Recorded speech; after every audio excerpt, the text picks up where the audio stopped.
Xin chào các bạn, đây là cây quất, cây quất Tết.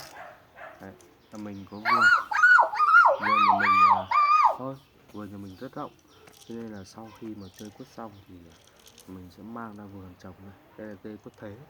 Tết vừa rồi, Tết năm kia mua là 750.000 này. Đấy. Thôi. Trồng như này thì quả không to, đấy. Nó chín đều vào dịp Tết, nhưng mà chúng ta quả nhỏ hơn mà rất là sai. Đây các bạn phải quan sát này. Đấy.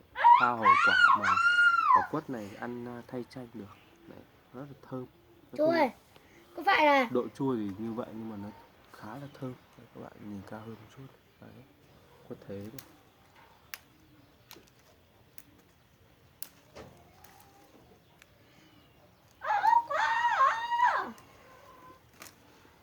thôi, có phải là lớn lên giống chùm mới mình đào gốc ra mình bỏ vào Tết rồi cái năm sau cứ vậy lần lượt vậy không? Cái gì? Có phải là bây giờ nó chín hẳn rồi, to giống bên trước đào gốc Không, lên? không thể chín to được, mình không biết cách chăm. Họ chăm họ phun thuốc quả nó to, nó chín đều, to đều. Đó. Mình không phun thuốc. Chú đang nói là không nghe. Ui, cái áo này giả một vừa. Mau như thì Áo ngứa này đấy. áo lớp 10 chú mặc đấy. Ngứa đấy. Không ạ. Áo lớp 10 đấy. Tôi thấy ngứa ở đây. Chú đang ngứa dần đều đấy. Ta đi vào. Cái vòng nào quay đây ngứa lắm. Thôi đến lúc đó. Không tâm sự gì nữa à? Giảm vậy vứt đi rồi. Ngồi chơi rồi á? Cây quất này cây quất thế. Giờ chú mới ngửi thấy mùi thối. Cố gắng một tí nữa sang vườn bên kia.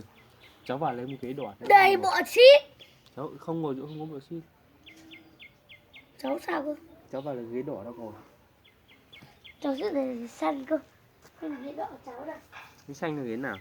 Thì thấy cháu như cả cháu lấy cho chú ấy. Vậy mà màu xanh à?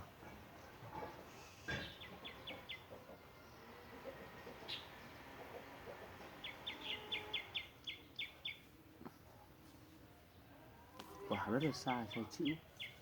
Này là cũng là mình cũng bón phân gà nhiều các bạn.